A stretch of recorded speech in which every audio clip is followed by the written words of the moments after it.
Yo, Shortbox Nation, welcome back to another episode. Thanks for joining me. If you're new, thanks for being here too. Welcome to the show. My name is Botter, and this is the Shortbox Podcast, the comic book talk show that brings you the best conversations about comic books with the people that put their blood, sweat, and tears into making them.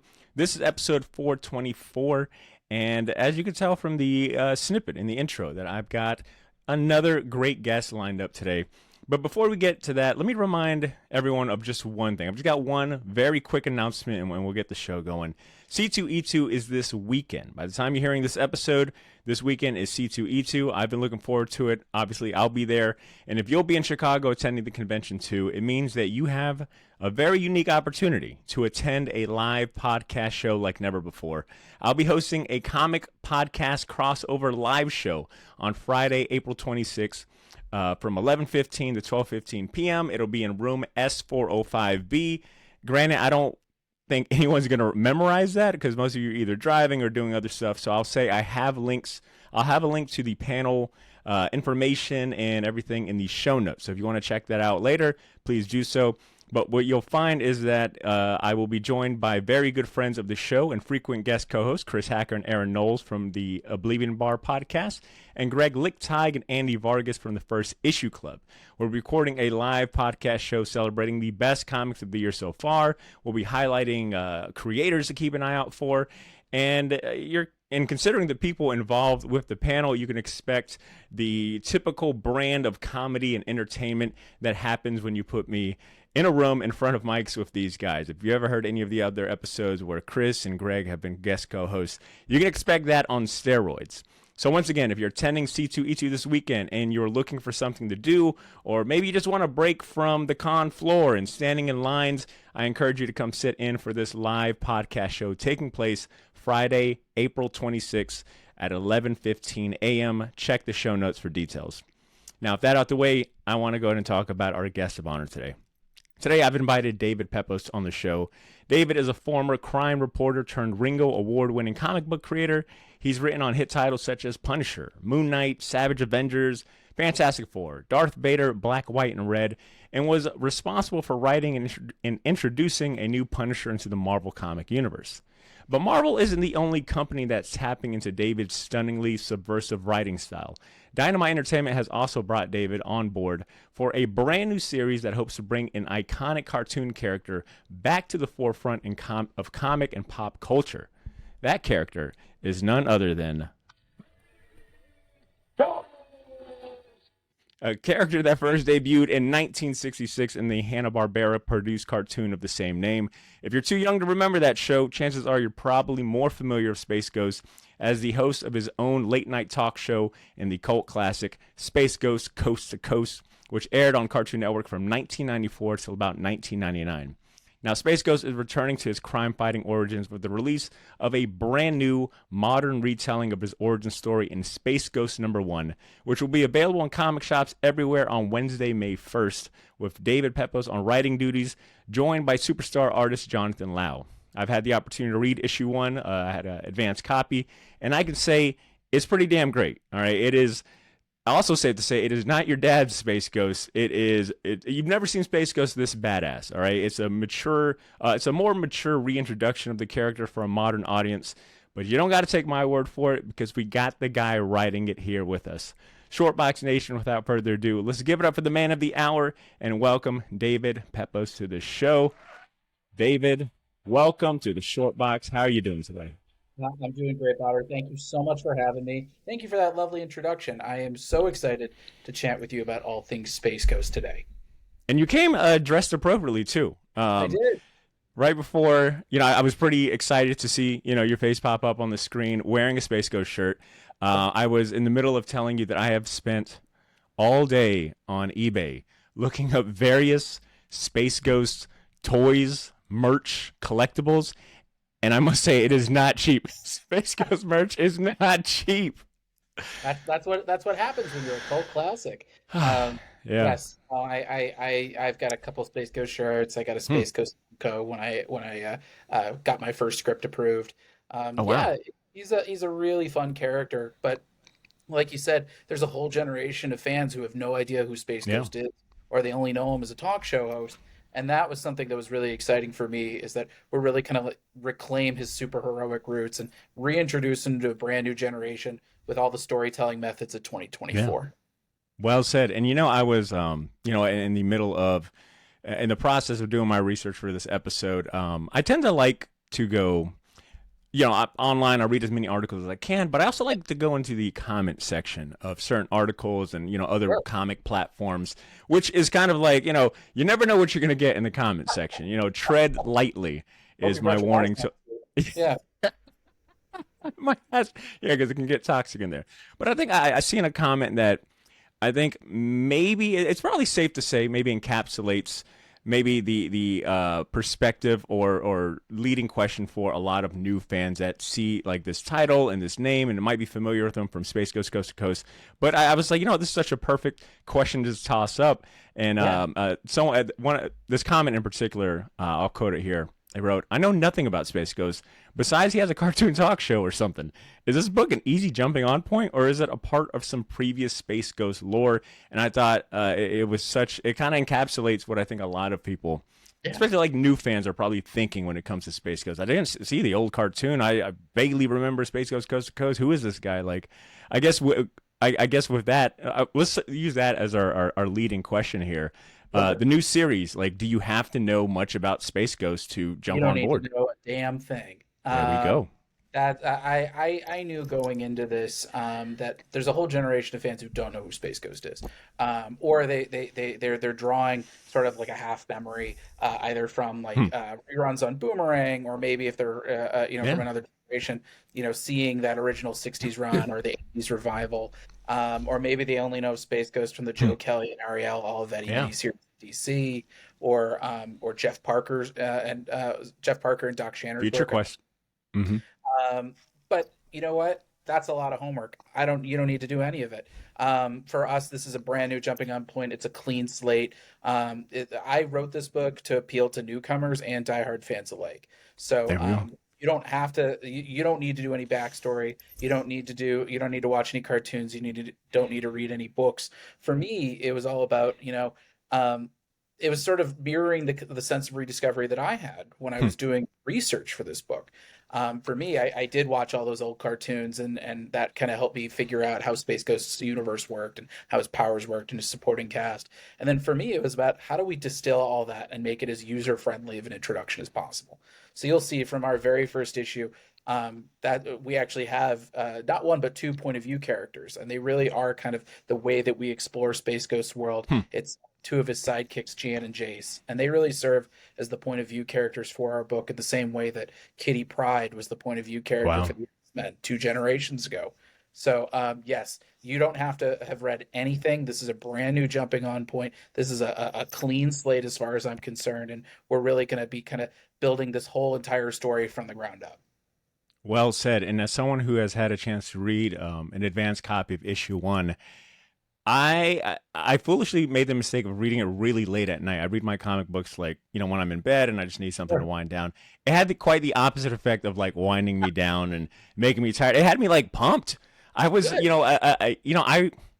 I grew up watching those old cartoons, old Hanna-Barbera. Like my dad was a cartoon guy. He always had cartoons on. We'd watch it with him. He introduced us to so many characters I love now in comic books. So I watched both the cartoon and I also was, of the age to watch Space Ghost Coast to Coast. And I'll admit to you, as a kid, I was pretty young. I always thought that was kind of a boring show. Like I wanted like the action and him Yeah. fighting things. I was just like I think too young for it. I watched a couple episodes since then and it's like wow, they were so ahead of their time. These guys were genius with what they were doing with Coast to Coast. But I felt that so I had like that kind of baggage coming into your issue one, and it was so refreshing to be reminded of how badass he is. Like aside from just being just having such a clean design that still I think holds up to the holds up today, especially with like Jonathan Lau Yeah. putting his a unique style on it. Like yeah, dude, you blew my expectation out the water. I was awake all night looking up Space Ghost action figures and toys and everything like that. And I guess the question I've got for you here is that Yeah. considering that Space Ghost doesn't, and respectfully, doesn't have as much I guess his footprint in comics isn't as large as like, Oh, being on screen on TV and things like that. Is there yeah. a certain sense of like freedom you feel with that, where it's like, okay, there's not much lore holding me down or continuity, and there's comics are slim pickings. Granted, the slim pickings are really good. We're Sure. talking Jeff Parker, Ariel Vetti, Doc Shaner. So is there, I guess, do you have like, did you feel a sense of freedom, or is there, or is it inverse? Is there a sense of pressure where it's like, okay, it's up to me to fill in the gaps and tell some of these No, origins? freedom is exactly the word I would use Oh, to describe this book. okay. I'm having so much fun with it because, when I was watching Space Ghost and really when Dynamite first approached me for the project, Hmm. I had known a bit about Space Ghost. My very first internship in the industry, I was at DC Comics, and so I worked on books like Batman R.I.P. and Final Oh, wow. Crisis and Green Lantern Secret Origin and a little tiny bit of Blackest Night as well. And so that's when I learned about who Alex Toth was, and I learned about Space Ghost having like actual superhero roots, Hmm. and learning that that was a cartoon that came out right on the heels of Adam West's Batman in 1966. Everybody was trying to kind of do something in that vein because it was so white hot popular. And so, as I learned about it, and as I read Joe Kelly and Ariel Olivetti's miniseries, which they had just put into a collection recently, like within the last couple of years, when I started my internship, I was like, this guy has all the ingredients of an A-lister. I mean, Hmm. he's got sort of the brooding iconography of a Batman, but he's got like this wide suite of powers, like a Superman, but he's fighting crime in like a Star Wars kind of universe. Like that's amazing. And then you include, he's got these three sidekicks. Two of them are perfect point of view characters, no matter who, what kind of kid is reading the book. And then you've got this deep stacked bench of villains. Space Ghost has a rogues gallery that's can go toe to toe with Batman or Hmm. Spider-Man or the Flash. Like they're just that good. And so for me, I really saw it as like as real freedom because Alex Toth was kind of throwing out banger after banger when it came to all these designs, and that's what those original episodes lived and died by.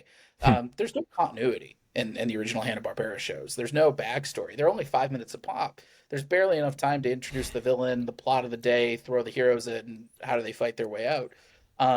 So for me, I saw it as like this really cool unexplored territory where Dynamite and Warner Brothers basically said, "Here's a collection of all the best ingredients to make a story," and that nobody has really had any, with two exceptions, nobody's really been able to make a real meal out of them in the comics industry. Hmm. And I was like, "Oh, this is amazing!" Like I honestly felt like um, I've never been offered ingredients this fresh before, and that have been sort of in a genre that is so thoroughly mined, like superheroes, where Hmm. everybody kind of has a new iteration of an old classic. This is a character who doesn't have that kind of footprint in comics. There's not a lot of expectation to go into it. But at the same time, watching all those old episodes, I saw an immediate through line, both in the action sense and the emotional sense. And so the fact that nobody's told that story before, boy, my I've been very lucky in my career. I attribute a lot of it to being the right place in the right time. Hmm. This is a book where I really feel like I was in the right place in the right time because, like I said, he's got all the makings to being one of the greatest superheroes that ever was, and nobody has tapped that yet. And I'm very excited to be the first one. Wow. Well said, man. And I think your excitement shows through the pages. It is this first issue is like so concise. It's lean, but it like packs a punch. I love that it wasn't bogged down in trying to get you, try to give you everything in just one issue. Like you let scenes breathe. And paired with Jonathan Lau's artwork, man, like Space Ghost looks good. He's been in the gym, obviously. I'm like, man, Yeah, this is a ripped superhero. I love it. Um, I seen I know the first two issues have been solicited, which I find surprising because Dynamite normally does a really good job of soliciting a lot of like future issues in sure. one go. But I noticed that it seems like they're kind of keeping some things close to the chest. At the time of this recording, issue one comes out Wednesday, May 1st. Make sure you stop at your local comic shop, pick you up a copy. But it's still early enough to where you could pre-order issue two to ensure that you get that issue. How many issues have you done for the series, and how long can we expect, this first arc or this first run? Do you have did you come into the project with a set number of, issues in mind or a length of story? Yeah. So I've been so thrilled with the generous runway that Dynamite and Warner Brothers has offered us in this book. When my editor Joe Rybant first approached me, he said, "What do you think about a year to start?" And I've never, the way the market's very volatile right now. The longest runway I've ever been offered was 10 issues on Savage Avengers. So the fact that I was immediately offered a year was very attractive to me, and it was great being able to sort of plan something long term. Whereas a lot of books in the market right now, they're either they're shorter limited series, 4 to 5 issues, maybe 6 if you're really lucky, or you're kind of planning it on an arc to arc basis, which can be challenging to figure out what long term plans are. So for me, I pitched this as 12 issues in an annual. And there's other stories that I have in my back pocket that we can kind of slot in there if if the demand is there, if we want more room. But the thing that I was really excited about was also to maximize that runway. I looked at a lot of books that I really love right now. Stuff like Ryan North on Fantastic Four, Steve Orlando on Scarlet Witch, what Jed McKay is doing in the flagship Moon Knight book. Yeah. And the thing that they all have in common is that they are done-in-one adventures. And so that's something we're going to be doing in Space Ghost. Is our series is going to be primarily self-contained, done-in-ones that all connect to one another, but they're all self-contained adventures. And that way, we're kind of doing it like Batman: The Long Halloween. Wow. In that, that book was all about Batman kind of tackling a gauntlet of his greatest enemies. And for us, we're kind of able to do double duty in that it's the same kind of gauntlet where you're getting to meet Brack and the Widow and Zorak and Creature King and Moltar and Metalis and the Council of Doom. But we're also able to kind of reinvent those characters, or reimagine them, I should say. But we're able to kind of take those original vibes of the Hanna-Barbera cartoons. And for me, it was watching them and figuring out, okay, what's a quality for each of these characters that stands out? What's a wrinkle that I can add to the mix that really plays that up?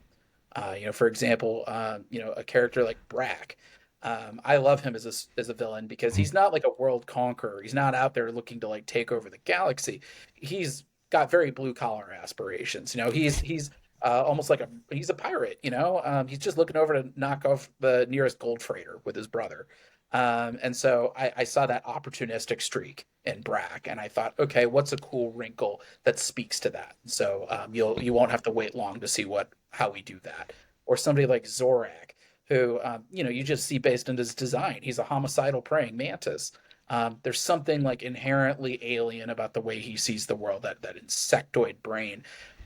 Space Ghost, by virtue of his name, is somebody who's playing at being a monster, whereas Zorak to me is a monster. He's the villain that can actually scare Space Ghost. And so what are the kind of wrinkles that we can add that play up what a fearsome villain he is, and also the alien perspective and motivations he has, the way he sees the world. And so we've got some really cool stuff planned for him. And we're doing that for all of the villains. We're just adding in kind of new fun things for each of them. Doing that across done-in-ones means that every month you get to pick up a self-contained story. And that way, the handful of times that we do a two-parter, we've sort of regained the power of the cliffhanger, where if you see the words "to be continued," Space Ghost is in it. He is in dire straits. Things are really looking bad. He's going to have to fight twice as hard to fight his way out. Damn, that gets me excited, dude. Like I said, the first issue ended on such a good... It felt like a complete comic book. It piqued my interest enough to where I'm like, all right, I can't wait for issue 2 to come out. Now, I'll fully admit I was not familiar with John. And does he go by John by any chance? In our emails, he's gone by Jonathan, but okay, I'm sure he can be either way. Sure. So I wasn't familiar with Jonathan's work, Jonathan Lau, and I thought maybe he was a newcomer. And lo and behold, I started doing my research. I'm like, no, this guy has been putting it in. He's been putting in hours, and so now I'm curious to see what else he's done and explore his growth there. But a question for you is what did Jonathan bring to the table in terms of a design, and you mentioned like you guys aren't reinventing these characters, kind of like giving them a new coat of paint. Yeah. And I maybe this is a question better suited for him, so chime in where you can. But you brought up Alex Toth, and it's like for some people, he is like the king of this stuff, when it comes to Yeah. comics and design, and especially like, his contributions to Hanna-Barbera cartoons and just animation in general. I'm sure that shadow probably even affected you too, where it's like, there's a legacy here that we've got to come correct in. Like, how did you work with Jonathan to pay homage to what came before, but also carve your own path? That's a great question. I mean, so for me, it was about how much research can I do. Hmm. The only thing longer than my 30-page pitch document that I sent to Dynamite and Warner Brothers was my notes document, which I think was around 45 pages. Wow. I took detailed notes on every single episode of the original 60s run, every single episode of the 80s revival, every single issue of Joe Kelly's run, every single issue of Future Quest, the when Space Ghost appeared, also the I think it was the 3 or 4 parter in Future Quest Presents. I even read Mark Evanier and Steve Rude's Comico one Yeah. shot that they did. I read the Gold Key one shot. I read Cartoon Network Present. I wrote notes on all of it, and so for me, it was just like, how do I absorb every bit of Space Ghost to I know that I'm not going to be Alex Toth. That guy's a legend. For me, it's about like um, how do I honor that vision as best I can, while still kind of bringing it into the year 2024. Jonathan, meanwhile, he's done some really cool and interesting work in the way that he's interpreted those designs. Somebody like Space Ghost, it's just iconic, and I think that's sort of the galvanizing image around Hmm. this whole book. And Jonathan does such a great job at kind of balancing Space Ghost being a powerhouse, but also having this like ethereal quality to him, especially the way he flies. And so, having that, then you can kind of do some fun twists in some of the villains. So, you've seen it in our trailer and in some of the preview pages that we've teased. You see Brack, where instead of it being like a mask, this is like his face. Hmm. When I talked to Jonathan about it, I said, what if we made it in the same way that like a baboon has like, the patterns on his face? What if we did that for Brack? And I think he did a really interesting, cool job with that. Yeah. I've seen other villains that he's done. He did a very cool, iconic monster and just nailed it out of the park. He and Andrew Dahlhaus, I just saw the colors on it just this week, and it looks sensational. And there are a couple other very iconic villains that he's done a really spectacular job with. He just turned in his design for Zorak this weekend, Wow. and boy, it nearly knocked me out of my chair. It was really it spoke so beautifully to the original cartoon, but just gave it its own kind of edge. And so I think Jonathan is really swinging for the fences with this book, and he's such a perfect partner for a book like Space Ghost. I mean, I couldn't have asked for a better artist on it. He really understands kind of that balance where he's able to do these big blockbuster superhero moments. You'll see one in issue 2 that just is, I think, the best looking sequence I've ever been a part of. I Um, cannot wait. and then he immediately switches gears to these like very beautiful character beats.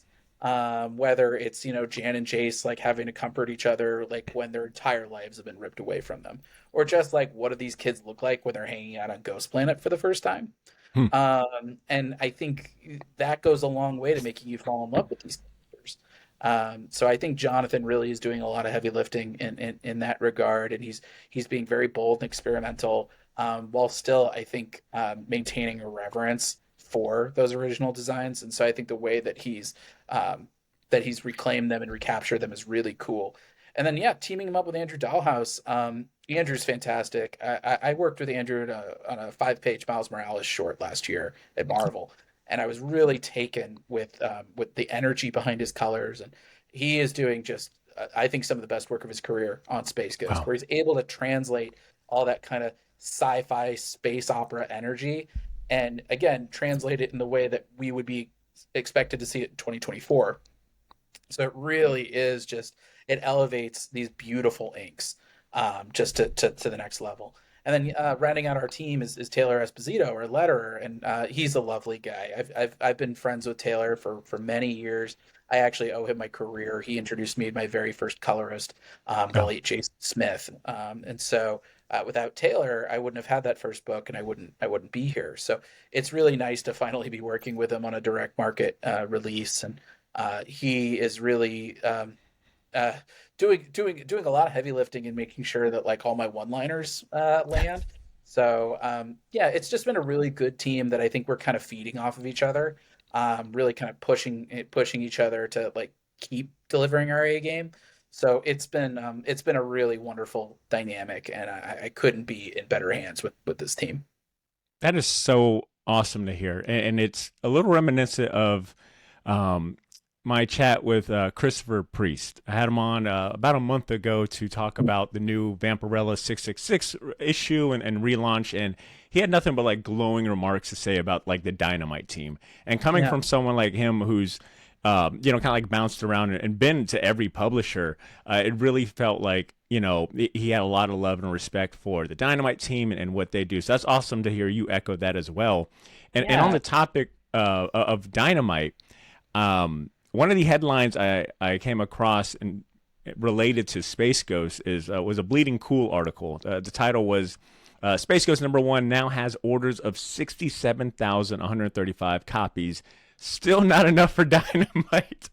So Dynamite I think also believes in that this book can easily go even more or pre-orders, and I think they definitely are putting their stamp of confidence behind it. But for you personally, and I guess that's not surprising, right? Like it is the publishers. They want to sell as many comics as they can. I imagine even if 200,000 pre-orders, they'd still want more, which makes complete sense. But for you personally, like, how do you define, like, what's going to be success for you? Like, how do you define success in this case? boy, I honestly, so far so good. I see it as our numbers have been really strong, and for me, I'm really just excited for readers to actually experience the book. I mean, I've been very excited because so far the response that I've gotten to this first issue has been very positive. But it's one of those things like you never know what it's going to be until like the rubber finally meets the road. Hmm. And so that's the thing I'm most looking forward to is seeing how the readership responds to this book. But Dynamite and Warner Brothers, I have to say, they've really been perfect partners on this book. I have never had this smooth and enjoyable of a licensed project in my career.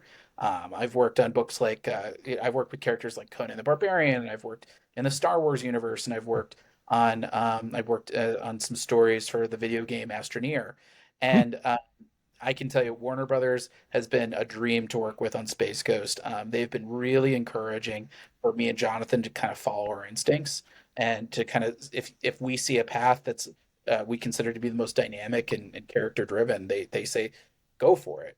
Oh yeah. I'm in the middle of writing issue 5 right now, and I can say that I think I've gotten 3 notes since we started, Wow. uh, and like small notes like could we tweak this line, very very easy stuff to accommodate. And yeah, I think it's been really nice to see when they're the licensor is giving notes and being like that rules, like yeah, do that sounds really exciting. That's great because I do think so often licensors can either be very conservative in their thinking where they've sort of got a very narrow view Hmm. of what they consider to be correct, or very protective of their IP, and so they don't really want to take any. They don't want to color outside the lines. And so having Warner Brothers and Dynamite really kind of give us a lot of faith and be so supportive in the work that we're doing. It's really wonderful. I think that is another thing that has made this book so enjoyable is knowing that my publisher has my back on this. I was just emailing with Nick Barucci last night. Hmm. Like, what can we, more stuff that we can do as we're heading towards the release date, and ways how can Dynamite help promote the book. And that's really lovely. To have a publisher who has your back on these sorts of things because that isn't always the case, and especially in this business. So yeah, I mean, so far, I couldn't be happier with the book. I mean, I think for me, it'll be tough to kind of view anything as sort of a success or a failure until I never really view it that way until the trade's out. Hmm.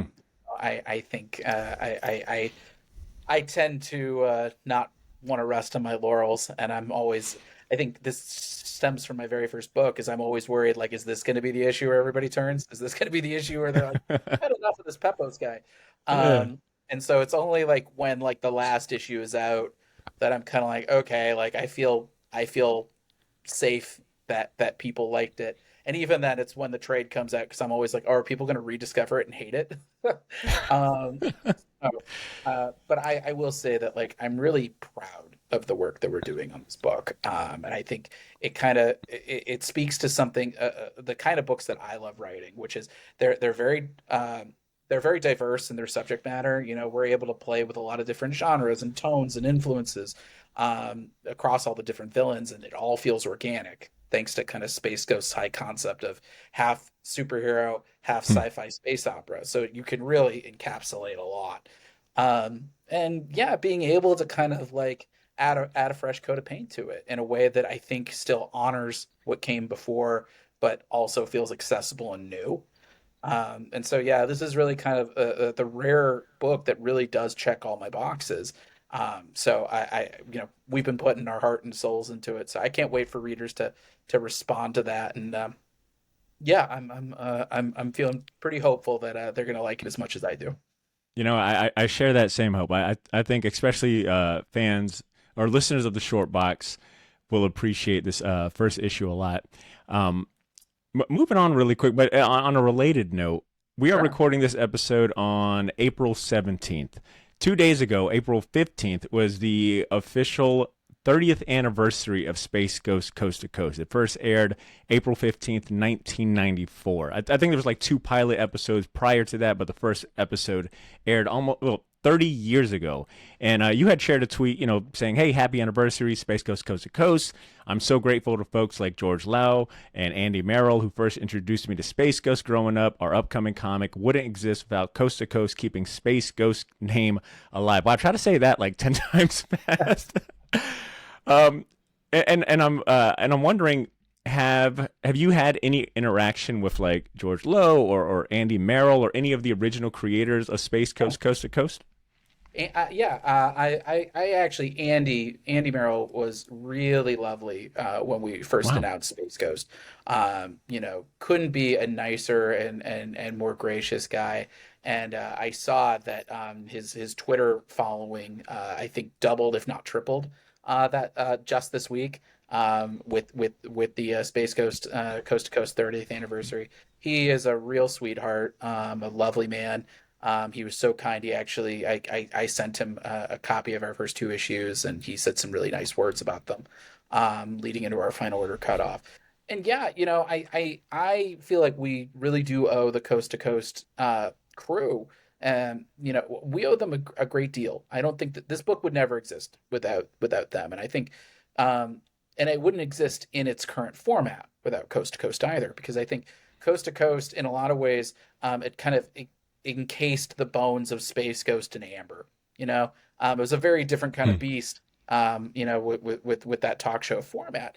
But I think what it did was it kept Space Ghost's name alive, and so when we were kind of reclaiming those superhero roots, they hadn't, those bones hadn't been touched, or they'd Hmm. sort of been only lightly touched. So I kind of feel like an archaeologist, being able to kind of pull those bones out of the amber and show the world that they're just as strong as they were in 1966.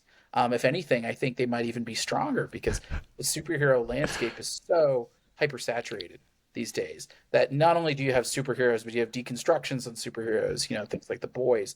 And I think the audience wants more. They want new storylines. They want fresh storytelling. I mean, you see the popularity of something like Invincible, for Hmm. example. And I think Space Ghost can really inhabit the same sort of lane that something like Invincible can.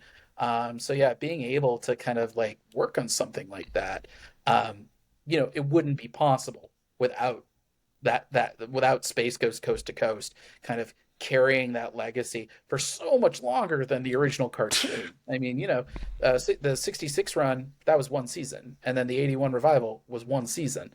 That's I think 40 something episodes total. So coast to coast, that is the most Space Ghost content that there is. And while our approach is markedly different, we're not in that sort of sequel zone Hmm.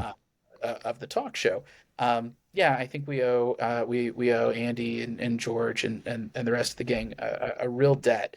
And so I'm so thrilled to see how many people were so excited about the 30th anniversary, that remember the 30th anniversary. And I think more importantly, how many people were giving Andy Merrill his much deserved flowers, because that guy deserves the world. And the fact that he's not just like kicking back on some island somewhere, I think is a tragedy. So yeah, I think extremely highly of the man. And yeah, it's been a real pleasure to be able to interact with Space Ghost royalty like him. Well said. Those are really, you basically gave him his well deserved flowers, like for sure, his just dues.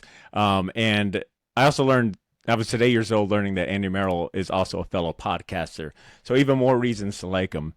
David, I've had the Space Coast Coast to Coast theme song stuck in my head all day. I was working today, and I've been humming it so much that my coworkers are like, Botter, we have no idea what you're humming, but please, for the love of God, stop it. Like that guitar riff is way too cool. Dun, dun, dun, dun, dun, dun, dun, dun. Yeah, I'm gonna find a way to work that into this episode, but it led me down a rabbit hole of just looking up, the best episodes, clips on YouTube, and just kind of being like reintroduced to things that, like I said, as a kid, it was like, wait, this isn't a Space Ghost, that we, Dad, that what about the other stuff, Dad? But now, like, I'm watching these, I'm like, damn, this is so up my alley now. And I was watching the Conan O'Brien clip where he's trying to kill like a fire ant at the same time as talking about Conan. It's freaking great. If you're listening to this right now and you haven't watched Space Coast Coast to Coast in some years, I highly recommend going back and watching it. Right now, I've got a Jim Carrey episode, or a little Jim Carrey clip. I think where he's on Space Coast Coast to Coast promoting the Mask movie as my watch later. Do you have any standout or favorite episodes of Space Coast It's Coast to funny. Coast? I feel like you were like incepting me, because like as you were talking about it, like I was thinking about the Conan O'Brien episode where he's like, I was kind of like chuckling to myself. I'm really excited to reminisce about that. And then as soon as you brought it up, that one was probably my favorite. Let's see, there were. Yeah, I mean I think that one was probably my favorite. But yeah, it's funny you bring up the Jim Carrey one, because that was another excellent interview. But I think, that's the great thing about Coast to Coast, is it really like it kind of spans such a wide variety of comedy. Like Hmm. you see all these comedic figures on there, and then you see how much it like influenced just like comedy for like 30 years Yeah. after that. And we really all kind of started there. And so I will say, like for us, while this is not about a talk show host, I feel like those two threads are pretty wide apart, and I don't think you can thread them in a necessarily a coherent fashion. But I think for me, I did think it was important to like Space Ghost. There needs to be a sense of humor to the book. And while we're not, an out and out comedy, I think for me there's this nice kind of counterpoint to our big superhero action and drama and tension and suspense. I think having characters like Jan and Jason Blip really adds to that. And that Hmm. like you can't be that grim and gritty of a book when you have those three kids who lend so much like humor and heart and warmth and wonder to the book. I see them as like Babs Gordon and Dick Grayson meets Lex and Tim from Jurassic Ooh. Park, where their whole through line is like Space Ghost is the ultimate single dad, and he is in. Um, That was so well said. Yeah, that is definitely the vibe I got by the end of this book. Is like, yeah, oh, he's got two adopted kids now. two adopted kids now, and we've got some very fun stuff throughout the series of just like Space Ghost is a great crime fighter, but like as a Hmm. dad, as a surrogate dad, he's very much a work in progress. Hmm. And so, watching that kind of counterpoint where, Jan and Jace play off each other, and then as a unit with Blip play off of Space Ghost as the straight man. And every great once in a while, Space Ghost throws in like a real zinger, because is sort of this begrudging protector of these kids who are, they're kids. They're gonna run off and do their own thing. They're not really gonna always fall in line as sidekicks. And so I think that friction between those characters adds a lot of comedy to me. And while it's not an out and we're not writing Married with Children here, but like I think having those beats, that counterpoint, that counterplay, um, it really adds something cool, I think, to the tone of our book. Hmm. And you even see it, you see it in our first issue where Jan and Jace are on the run, and Jace is like, "Look, blast doors, I can open them up," and Jan's like, "When are you gonna do it?" And he's like, "I don't know. Have you ever tried to do complex coding while somebody's actively trying to kill you?" And having those kids, with sort of their spunkiness, and they're not exactly wallflowers. They've got feelings and they will share them. That's very funny to me. And Space Ghost half the time being like, "I would rather fight an asteroid field than like deal with like this 13-year-old girl who's pissed off at me." And I think that's like, so while it's not the same humor as Coast to Coast, I did feel it was important to, we're not going to have like a grim and dour Space Ghost. I think that's reductive. I think having a Space Ghost who may have his own baggage and his own drama, but still has opportunities for, some moments of levity. I think it's a really important thing for that character, for sure. Oh yeah. And I want to put just a little placeholder on this conversation because we're going to get back to Space Ghost. But you've said this a couple of times, and the question's in the forefront of my mind right now. Also, in the course of doing research for this conversation, I chanced upon crime reporting. I had seen a connection with your name and crime reporting, and I didn't have much time to like really dig into that facet of your career. So could you describe like your background with reporting and how you ended up doing that as a professional? Was that before you got into writing comics, or? Yeah, that was my first job out of college. Wow. When I graduated in 2008, and so you might remember that there was a certain global recession that hit Oh yeah. during that I was summer. out of a job for like a couple months. Yeah, that shit Yeah, impacted my I, job. Yeah. and so I graduated into that, and Hmm. I had studied journalism and creative writing in college, Oh. and so while I had just got off my internship at DC, there were no jobs to be had in the comics industry, and so I wound up falling back on my journalism training. Hmm. I did interned in newsrooms outside of Boston, Washington D.C., Los Angeles, and so I wound up working as a crime and politics reporter for the Berkshire Eagle in Pittsfield, Massachusetts. It's the far western point. You can't go any further west without hitting New York State. And yeah, it was a wonderful first job for me. It was one of those like the Berkshires were such an interesting place to work because on the one hand, there's a lot of vacation homes for wealthy Northeasterners, but there's also like abject poverty from Hmm. locals. A lot of people who were former GE employees. General Electric had a headquarters over there and it shut down, I believe, in the 90s, or maybe it was the early 2000s. No, I think it was the 90s. And so like the whole county was trying to like kind of figure out its own economic identity after GE left. And I wrote, actually, there was a big influence on my Hulk annual that I wrote last year, which was about a small town that was sort of the adjunct to Los Diablos missile base. And when the Hulk is created, that missile base shuts down, and suddenly the whole town is kind of, in dire straits financially. So, there was a lot of interesting crime going on. There was gang violence. I believe it was the Crips would like Wow. send their up and comers to that neck of the woods. It was the Crips of the Bloods.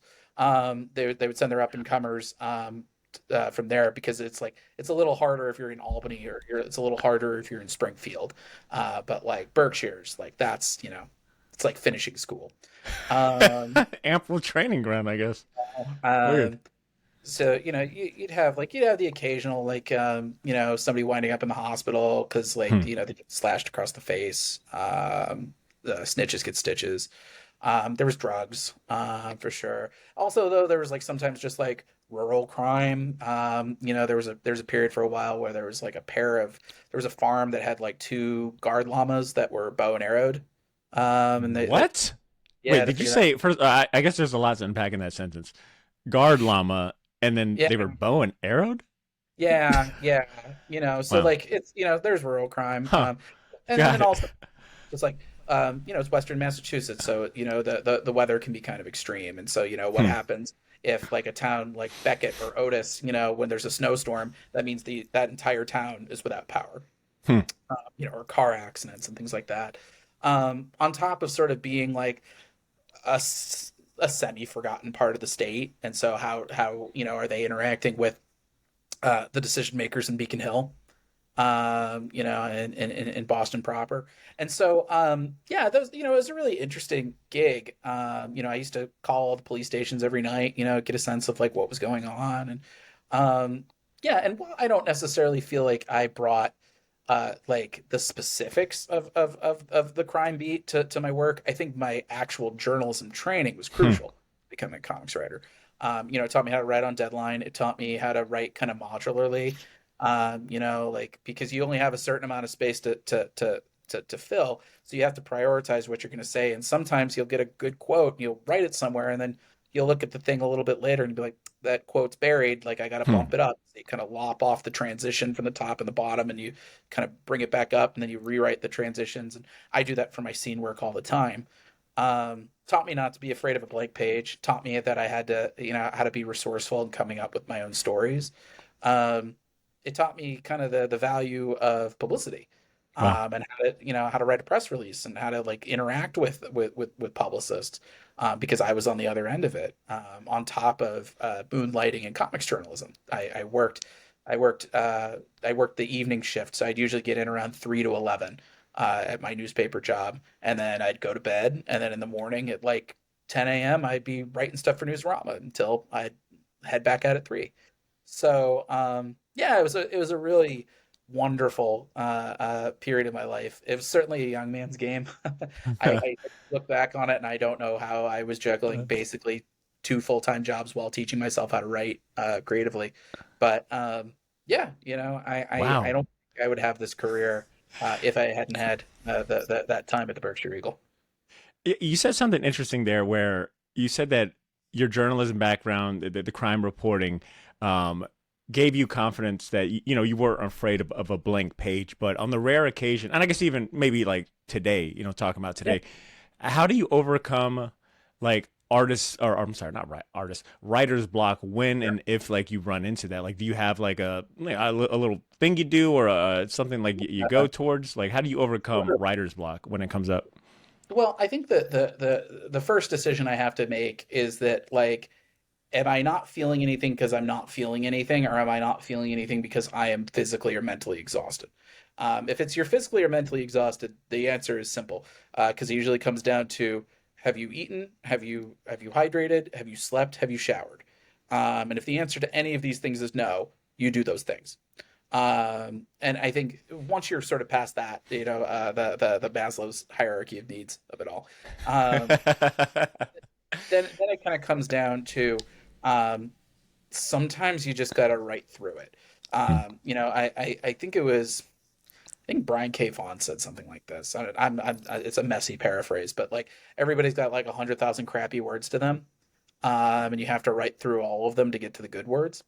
And I don't think that you need to write 100,000 words to get to any good words. I think the good words are kind of mashed up in there, but you have to kind of churn through all those crappy words.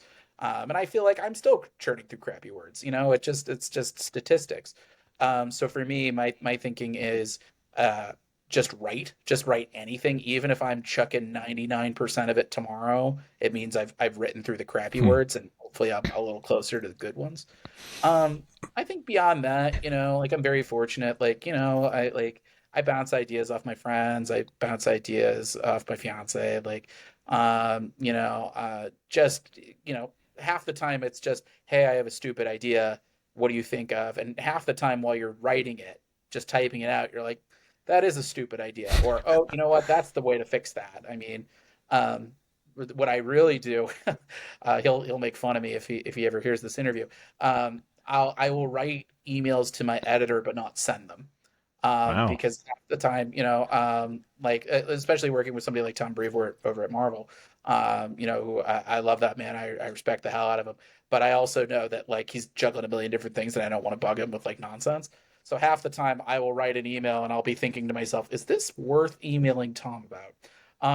And usually by the time that I've written that sentence out, I've sort of figured out like I don't want to send this to Tom unless I absolutely don't have an answer to this, that I absolutely cannot find one. And so usually by the time I've finished writing it out, I've already figured out what's wrong with it. But yeah, it's just it's a numbers game. It's Yeah. how many hours are you going to put your butt in the chair, and write through stuff. Um, but I think it's also like being gentle with yourself as much as you can. Like um, of course you have deadlines to hit, but also like being gentle with yourself on those deadlines and triaging them as best you can, and knowing that like sometimes you just need like you need to take a nap. Hmm. Sometimes you need to unplug for the night. I tend to every Friday I just unplug, because I know that like that sort of that Friday night and gearing back up on Saturday morning, that's sort of my refresh Hmm. for the week. Damn. Uh, Yeah, I mean, all solid advice, but for some reason, I am stuck on step one to overcoming writer's block. Have you shit showered and shaved? If yes, yes, proceed to step two. yes, yes. And that's something that like, or I guess adding another one. Have you taken your vitamins? Yeah, Uh, yeah, that's too. I feel like that took me a little while to figure out. Like, oh, my GNC Mega Men vitamin. Hmm. Like, if I don't have that, I'm in like a like my day has gone from like a Yeah, like an A to an A minus. So just take the damn pills. Like you'll feel better. yeah. Uh, Take care of yourself. This yeah. episode was brought to you by GNC.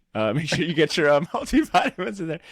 David, quick question, because I've also heard the other, a recurring piece of advice that I hear from a lot of writers that have on the show is that in order to be a good writer, you've got to also do a lot of reading as well, and Sure. see how it's done. And I love asking this question, and even if it does catch my guests sometimes off guard, but Mhm. when you think about writers that have inspired you, whether that be on, in the comic book space or even outside of the comic book space, like who are some names that come to mind for you? And I'm almost tempted to ask you if you could put them, if you had to create a Mount Rushmore of comic book writers that, you feel like are your personal all-time favorite, like who would be on that Mount Rushmore? Yeah. Well, the author who I consider to be the Rosetta Stone for everything I've ever written is Devin Grayson. She's a wonderful writer who also does not get her fair shake in the industry, but she wrote a book called Batman Gotham Knights that came out in the early 2000s that I think is some of the best Batman storytelling ever committed to paper. And I think that has greatly influenced my work. You can see it from like my very first book to even what I'm doing in Space Ghost.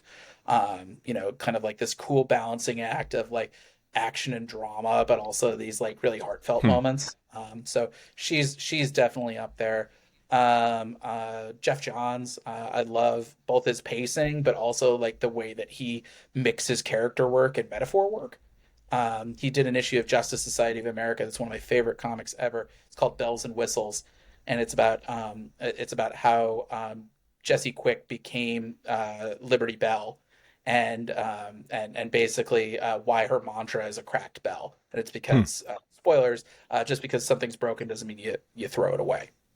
Or just because something has a crack in it doesn't mean you throw it away. And I thought that was a really powerful sentiment, and I think that speaks to a lot of his other books. That's why like the emotional spectrum, caught on in the way that it did in his Green Lantern run, and you can see it in a lot of his other books as well. I just read his new Rook Exodus book that I thought it was actually spectacular. Rick Remender. Rick Remender he's so good with dialogue and he's so good with pacing.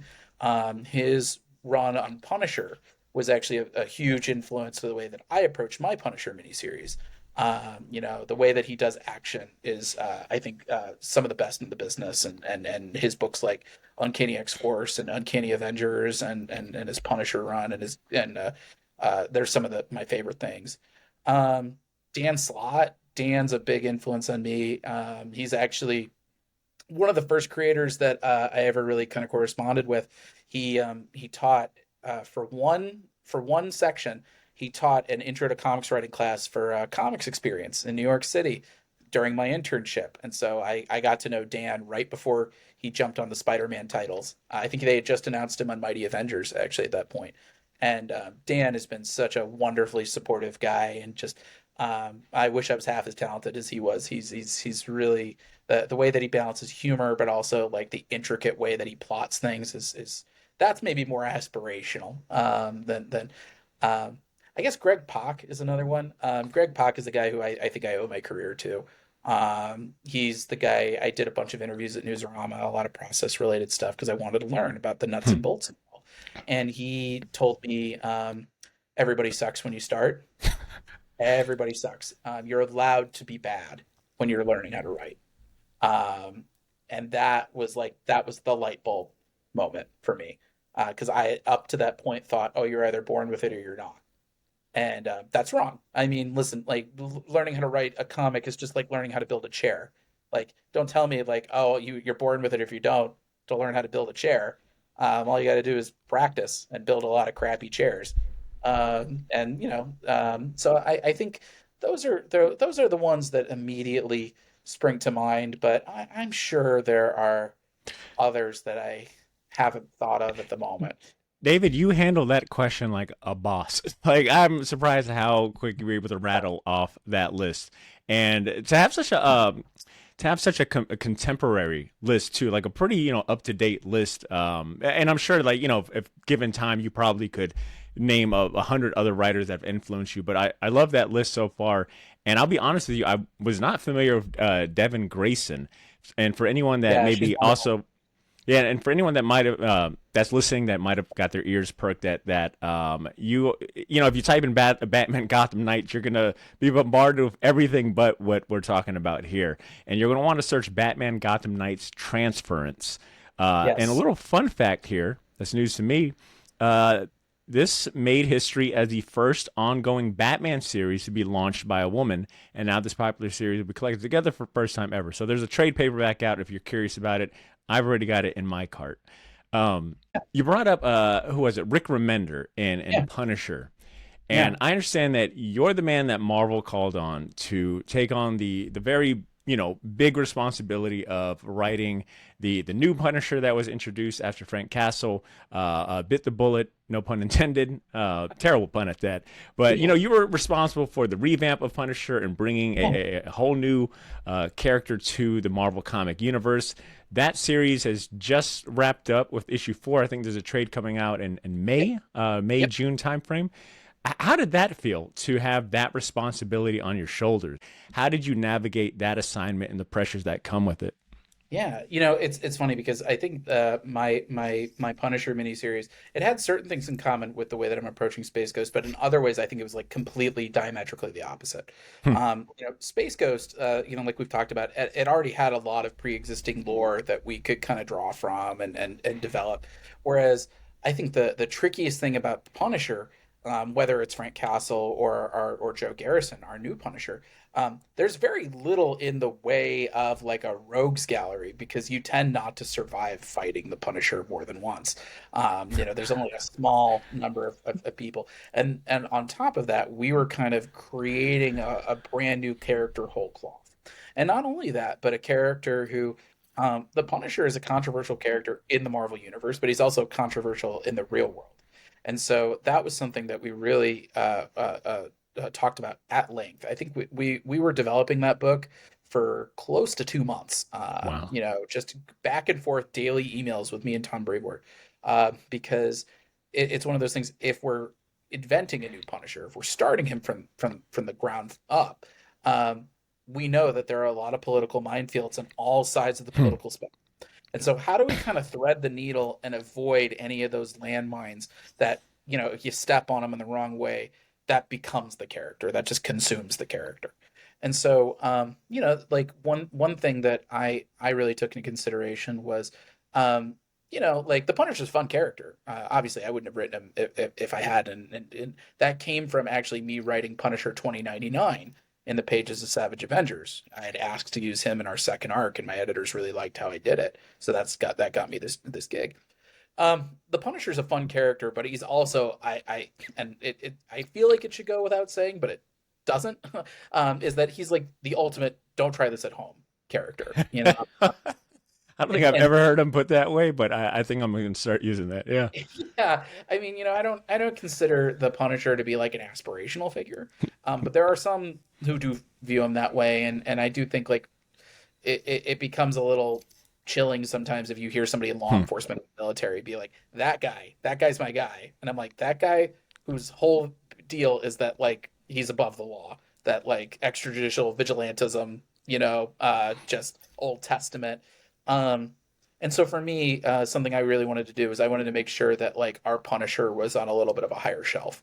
That like Joe Garrison, the way that I pitched him was sort of as the John Wick of Shield, Hmm. in that like it's a fictional group. You cannot, you can't be part of Shield in the real world. You cannot pick up Shield hardware at your local Walmart.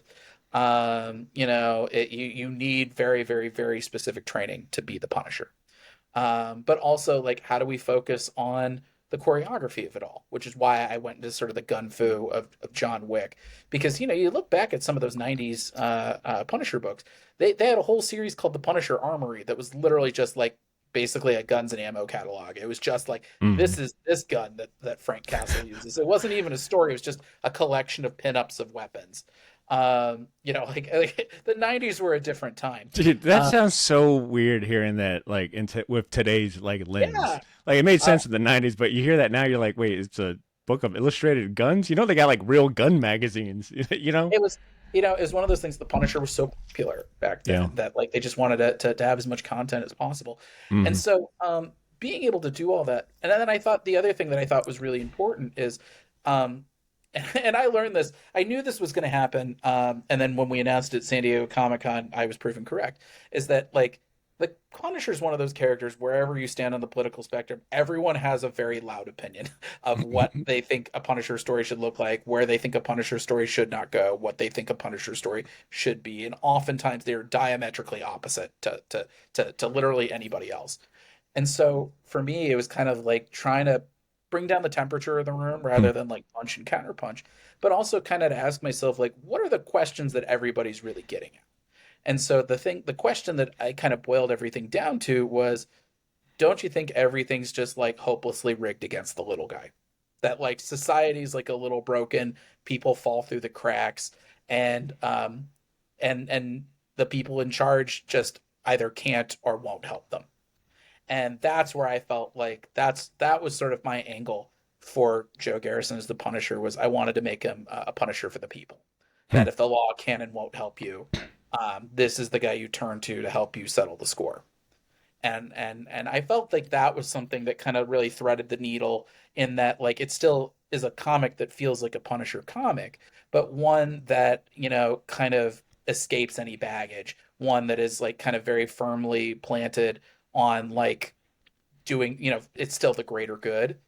And also a character that I think cross pollinates maybe a little easier with other Marvel characters, because like, listen, like I love Garth Ennis's work. It's spectacular, but like when the moment you have Frank Castle throwing like a quadruple amputee into a fire pit, like you can't be like, and next month he's teaming up with Spider-Man. Uh, it's kind of Yeah. a, a tonal clash, and so Hmm. having a character like Joe who is sort of tailor made to play around in the various corners of the Marvel universe, that was kind of something that Marvel and I kind of were on the same page on pretty quickly. So I'm very excited. They actually just announced this week where Joe's going to show up next. Erica Schultz just announced her new Daredevil, The Woman Without Fear book, starring Electra Nachos as Daredevil. And I had heard rumblings that Joe would be showing up in the page of that book, and I saw that they just announced that in their announcement press release this week. So I'm super thrilled, because I think having a legacy character, like it needs to trade hands to give that character some runway. Hmm. I could have written Joe Garrison for 100 issues, but if it was just me, and then the moment I leave, it's sort of like, well, that was Pepose's pet, like we don't need to do anything with it. I Yeah. think the only way that a legacy character really works is if other creators have buy-in. So I think I was very thrilled for Erica to be taking that on, and so I can't wait to see where Joe winds up next. That was such a good summation of that entire series, and I can't tell. And we're gonna I'm gonna introduce you to someone that loves that series big time here Oh, in a couple of great. minutes. But that is a series that when I've asked patrons and listeners what they're listening to, that's like usually top of list. And I'll admit I haven't done my homework, but I think after this episode, I absolutely will. But sticking to Marvel really quick, Yeah, I noticed that you are also credited as writing two Marvel Unlimited Infinity comics, Avengers yeah, Unlimited and Spider Verse Unlimited, the Infinity comic. As yeah, someone that uses Marvel Unlimited, pretty regularly, I always renew my subscription every year. That's like one of my mandatory yeah, apps, along with a couple of others. Um, I enjoy the Infinity comics a lot. Like, for anyone that maybe isn't familiar with the Marvel Unlimited Infinity comics, it is their take on, just for lack of better terms, for easy comparison to webtoons. It's a yeah, vertical formatted comic book that you read on the app, and they sometimes will take existing comic books and convert them into this vertical format. I think I read Jason Aaron's God Butcher series in that format, but sometimes they'll also just create original comic books. And I think David, this like you're a prime example of that. They gave you two original Infinity comics, yeah. and I'm curious from the writer perspective, and maybe if you Sure. could fill me in on the art side too. Like, is there Yeah. any difference in how you approach writing, knowing that the literal format of the comic book is vastly different than what most people are used to when it comes to like buying a floppy and turning the Sure. page. Now they're scrolling, and it literally kind of lives up to that. I don't know, it lives up to the name of it feeling like an infinity, very seamless experience. Like, can you talk about writing for Marvel Infinity Sure. Comics? I had so much fun working on the on those comics. I did one chapter of Spider-Verse Unlimited, and then I did Okay. the opening arc of Avengers Unlimited, and then a later arc tying in with the Guardians of the Galaxy Volume Hmm. 3. And first off, I mean, just being able to play with like those big toys, because I think when you're starting out, like the fact that I was able to say within my first year and a half at Marvel, I had written the Avengers and Spider-Man, and Damn. like it's canon and it counts, like that Flex. was, That's a flex right there. yeah. I mean, I wish I could have gone back in time and told my 7-year-old self this. Uh, but I think, yeah, my first arc in Avengers Unlimited, the first like chapter or two was a little bit of a learning curve, and then I got it. It's actually a much simpler way of writing a comic, because instead of when you're writing a comic, you have to not only tell your whole story in a finite amount of space, but you also have to break it up page to page. And so you have to figure out like, okay, this page is going to have 9 panels to it, and this page is going to be a splash page, and like this page is going to be 3 panels, and this one's going to be five, and you're kind of like pacing out the rhythm. Um, you don't have to do that in an Infinity comic. For those, it's really, I know that I have to tell my story in anywhere in 35 to 42 beats, Hmm. and it's how do I kind of make sure that I'm sort of hitting the action where everything's moving as quickly as possible. So yeah, I think sometimes you're thinking about like, oh, do I throw in an inset somewhere, so it's like a panel that's maybe it's something that's operating in the gutter, or something that's like doing a small overlap with other panels, or am I doing a split screen, but I think beyond that, also you don't really you have to write much tighter, so you don't it kind of forces you to drop a lot of the other techniques that might add drag. So like Hmm. you're probably not going to be doing internal narration, or if you are, it's going to be it's going to be, if you do that, then that means your dialogue's going to be minimal. Like you don't have multiple tracks of narration to put into your thing, so it moves a lot faster. And those are really the two things that slow me down the most in writing a script.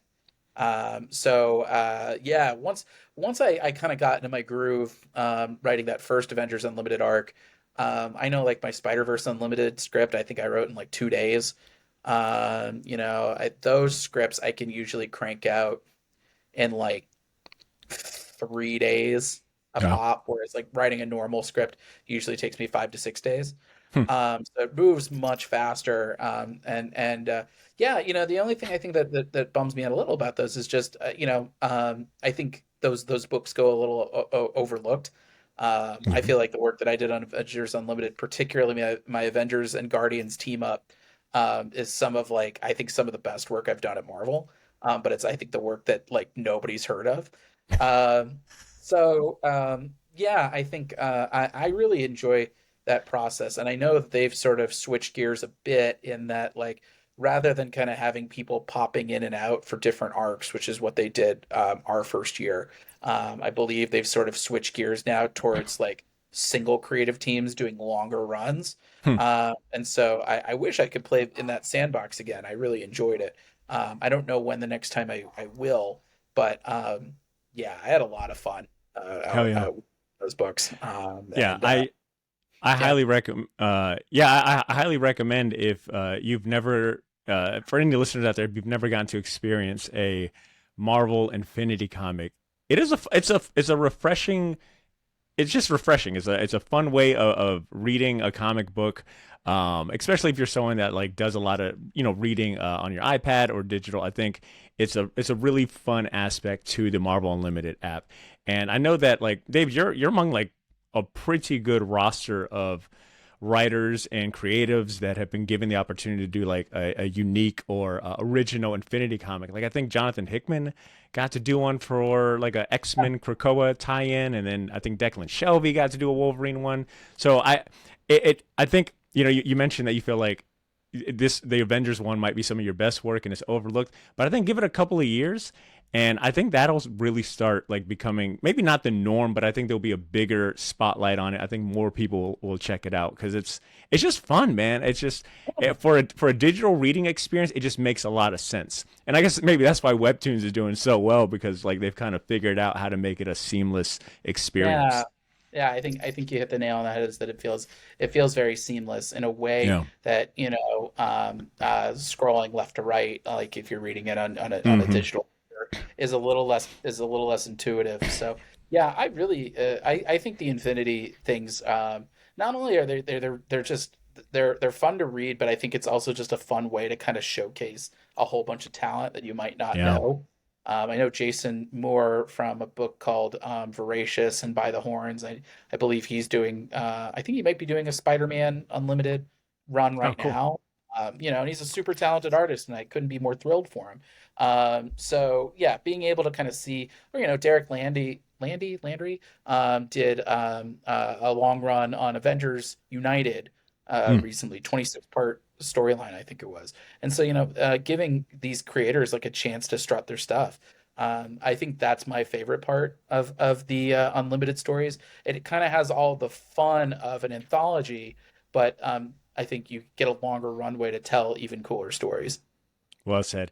And I guess on the topic of like unique formats and reading experiences, particularly for Marvel, I noticed that you also have basically a credit in almost every single red, white, and black anthology series that they put out. Maybe not all of them, but I know that you wrote a short story for the Darth Vader, red, white, and black, Moon Knight, and I believe Elektra as well. And I got to say, those might be some of my favorite books to trade weight because a lot of times they'll print them out, they'll come out in treasury kind of size edition or oversized, and those just look so good. And the fact that they all follow like the motif of just being those three colors and Yeah. you can tell like and then the creative lineup sometimes are like, whoa, wait a minute, I'm getting I think Daniel Warren Johnson did like a Darth Vader short story, and then like you're in there, and then you might not be surprised if like you see like an OG creator get a chance to do a short story. Like, do you like doing the short? I guess what do you prefer? Do you enjoy like those having the opportunity to do like a quick little one-off 6-page, 8-page story, or do you prefer the longer runs and what comes with like that commitment? Yeah, I mean, I honestly, I mean, being able to do short stories is fun, but it's definitely a different muscle group. I think Hmm. when you're doing that, it's very much it's instinctively a little bit more of either a character piece or like an interesting structural trick. and maybe sometimes like a combination thereof. Whereas, as somebody who has had to write things tight, like, I wrote Punisher in 4 issues. And I think that was the toughest part of that entire assignment, was just how do we tell this whole story in 4 issues? That's not like a huge runway. And so I will say, like, working on something like Space Ghost, I've certainly developed a taste for longer runs, Hmm. but I know they're hard to come by in this business, and given this market and how volatile it is right now. And so, yeah, I don't think there's, it's really six of one, half dozen of the other. I mean, there are certain characters where, you know, they might be a little intimidating to you. And so having kind of that tighter runway to kind of grapple with it and get used to it, like, that's very useful. Like, I don't think I could have ever hit the ground running on Spider-Man, Hmm. but writing a one-off on Spider-Man, like, that's my favorite character in all of fiction. Like, I was able to kind of handle that. And so now I know, like, if I ever get the opportunity to, go to bat and write another Spider-Man story, I can always, like, if I panic, I can always say, but you wrote this one and people liked it. Hmm. So yeah, I think, I will say, like, over the course of my career, I have learned that, like, I think a lot of people tend to do this as well, but, like, you tend to try to, like, predict what your future holds, and then you Hmm. invariably get frustrated because things are not the way that you had planned. And so the thing that I've really kind of taught myself in recent years is, like, man plans and God laughs, Hmm. like, you have Yeah. no control over any of this stuff. All you can do is kind of, when the wave shows up, you write it, and you kind of just keep taking swings, and then you will find yourself in the right place at the right time. And so, yeah, I think I'm sure there's a method to the madness. I'm sure the universe provides. I don't know what the method behind the madness is, but I just try to roll with it as best as I can. Man, well said. And that is one of my favorite quotes. Man plans, God laughs. And I think applicable here too is my other favorite quote, which is the Bruce Lee infamous, be water, adapt Yeah. to whatever situation you're in, and go with the flow. David, I want to shift the gears here and get back to Space Ghost, but I think I found the perfect bridge from, talking Marvel and Punisher and then trying to get back to Space Ghost. And I want to introduce you to maybe one of the biggest fans of your work that I personally know, and he is a good friend of the show because he is the owner of my local comic shop, Gotham City Limit. He's also the sponsor of the longtime sponsor of the show. I always give him dibs to send in a question anytime I have an interesting person on the show to interview. I always give him a chance to chime in because I always want to also put a spotlight on the lifeblood of comic books, being the local Sure. comic shop. So he sent in a question for you that I'm excited for you to hear this voice message. So here we go. Hey, David, Ben K, Gotham City Limit, Jacksonville, Florida here. Thanks so much for taking some time to answer a question. Before I jump in, I just wanted to let you know we follow you on your social media platforms, and the passion that you bring to your projects, especially recently Punisher and now Space Ghost, is unbelievably refreshing. Coming from a comic shop owner who only makes money if I sell said comics, having writers, artists, publishers who are as passionate as you are really help us, mean the world to us, and give us reassurance this is the reason we own comic shops. Now, let's jump into my question. I'm 44 years old. I've dabbled in some Space Ghost in the 80s when it was on TV here and there, but I don't believe I've ever seen Space Ghost's actual face. Can you confirm or deny that they've ever shown it on the cartoon? And a second question for you. Let's imagine 2024 is the year of Space Ghost. 5 years from now, Space Ghost, the live action film, is set to hit movie theaters. Who do you envision as playing the role? Well, I'll leave you to answer. Thanks so much. Good luck on Space Ghost. And remember, Shortbox Nation, always take it to the limit. Big shout outs to Ben. He sent in that question, and I normally limit him to, like, hey, try to keep it under a minute. But this one, I was like, no, we'll let Oh, this that one was slide. great. I'll be riding on that all day. Thank you, Ben, Hell yeah. for all the support and for asking the question. Um, Yeah, so to answer your questions, this is not counting coast to coast because that's a much wider runway. But as far as I'm aware, they've never showed Space Ghost's face in the cartoons.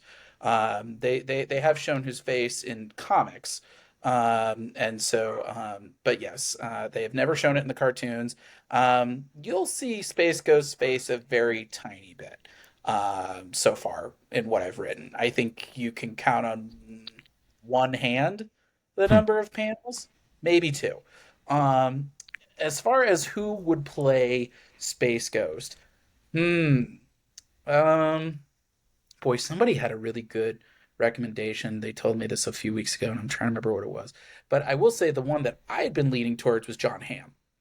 Uh, Hmm. yeah, I think John Yeah. can really kind of play up.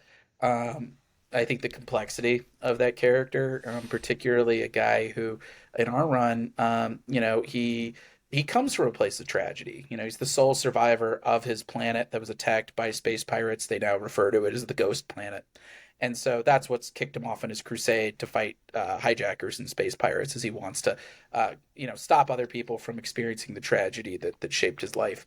Um, but at the same time, he's been very isolated. You know, he there's a reason he calls himself Space Ghost and he wears a mask. This is a guy who I see is very much kind of like pushed his humanity way down. It's just been the mission. And that's, I think, the cool thing about our series is that our first issue, it's how does he cross paths with Jan and Jason Blip? And how does that immediately kind of force him to reckon with that humanity that he's had buried away for so long? I think that leads to some interesting emotions. At certain times he's a little crabby about it. Because anybody who has a problem when they're being even indirectly having to confront that they have a problem, there's a little bit of resistance to that. This was a guy who was single. He had his own way of doing things, but also he was in this, I think, form of emotional stasis. He hadn't really moved on from these tragedies, and I think having these kids in his orbit, in his face all the time, I think that's going to force him to kind of open up and force him to warm up, even if he might sometimes have to be dragged kicking and screaming to do it.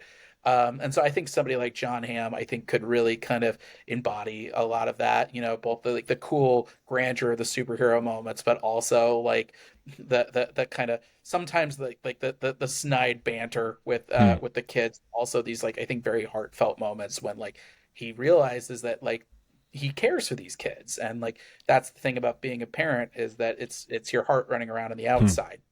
And so I think, yeah, John Hamm would be my pick for Space Ghost. But there are a lot of cool actors out there, so I wouldn't listen. If there's a Space Ghost movie that ever comes out, I will be the first in line to buy a ticket.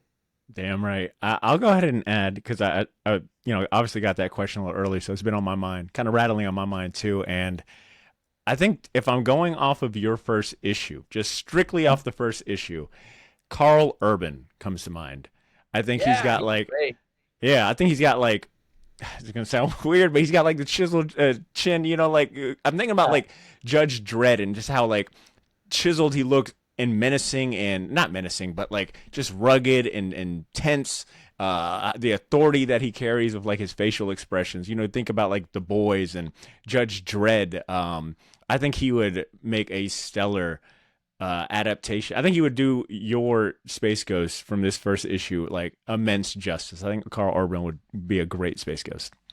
yeah, no, he's a fantastic actor, so Oh yeah. I would certainly not say no to that. For sure. And once again, big shout outs to Ben for that question, which kind of leads me to my last thing here. Space Ghost issue one comes out May 1st, Wednesday, May 1st, so a week from the time that this episode airs. And for yourself, David, I guess this might sound like a weird question. I had asked it to Tom King a few weeks ago, and he kind of laughed it off, and I felt kind of silly asking it, but where will you be on I guess where will you be on May 1st, Wednesday? Like, are you so far in your career where maybe like it's just, regular day to you, or do you make a No. habit to maybe go to a comic shop and pick up your first issue?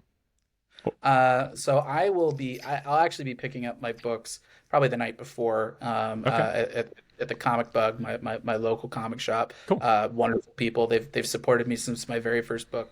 But yeah, anytime there's a launch day, I'm pushing. I'm promoting the book. Definitely. I will probably be at home, interacting with as many fans as I can, sharing any publicity, any reviews about the book, and just trying to get the word out, and just trying to, Hmm. make it so people can't ignore us, and that people are reminded to pick up their issue of Space Ghost at their local comic shop.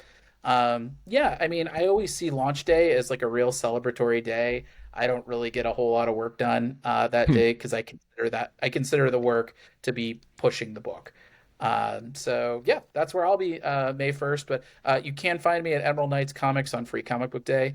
That's Saturday, as well as the Comic Bug in Culver City that Sunday. So stop by. I'll sign some books for you. There we go. And I will say one more thing about this particular issue of Space Ghost, and I think it's going to be true for all of the concurrent for the rest of the releases, because Dynamite does such a good job at it, which is the amount of amazing covers that are available for this Yeah. particular issue. You've got a cover by Jay Lee, who, I mean, come on, enough said right there, right? The A cover is done by Francisco Matina. You've got Yep. a cover by Michael Cho. You've also got a Alex Toth model sheet variant as well that Yeah. I'm gonna try my best to get a hold of. But David, do you have a personal favorite cover out of all No, of the ones that are available? I'd be choosing between my babies. I'd say my favorite cover of the entire run so far is Yeah. Francisco Bettina's cover for issue 2. That's Oh, my let me favorite of look the at that. whole. Oh, wow. Yeah, this is Yeah. pretty cool. Yeah, highly advised. All right, I'm gonna have a link to the show note. I'm gonna have a link to this in the show notes. So, David, man, this has been fantastic, and I gotta say that I feel like uh, hopefully we can meet each other in person at Please. a future convention, because I don't know, man, something about you I really like. I think you had me won over when you said that you had 40 pages of notes for Space Ghost, which is like my kind of research and all of that. Yeah. So. It sure Um, beats digging ditches, is what I say. Damn right. I'm gonna have links to your socials. I'm gonna have links to some previews for Space Ghost in the show notes. So I got you covered there. But do you have anything that you want to say? Any parting words? Maybe upcoming projects we didn't get around to? Oh, I think, tell your local comic shop to pre-order Space Ghost. You can also order the my horror series, The Devil That Wears My Face from Mad Cave Studios. That's Face Off meets The Exorcist. Uh-huh. Yeah, you can follow me on Twitter, Instagram, and Blue Sky at Pepose D, David Pepose Comics on Facebook. You can go to my website, davidpepose.com, or subscribe to my newsletter, Pep Talks, at bit.ly/pep news. That is such a great name for your newsletter. I co-sign that. And you mentioned Free Comic Book Day, and I want to say this in closing to the listeners before my pre-recorded outro starts. When this episode drops, Wednesday, April 28th, there will be 10 days before Free Comic Book Day is here. The greatest day of the year. I'm talking about the best day of the year for all comic fans. And I'm dropping a special episode all about Free Comic Book Day. I'm talking about the event, the free comics that are up for grab, and everything else you can expect from this amazing annual event. I'm gonna have a special guest for that episode that knows everything there is to know about Free Comic Book Day, because online she is known, actually not just online, but in this industry, she's known as the Duchess of Free Comic Book Day. I'm not going to ruin the surprise who that is. You're going to have to come back next Wednesday for a special Free Comic Book Day themed episode. And with that being said, thank you guys so much for hanging out and for listening, and I'll catch you next week. David, once again, thank you so much for your time, man. Thank you. Oh, it's my pleasure. Thanks so much for having me.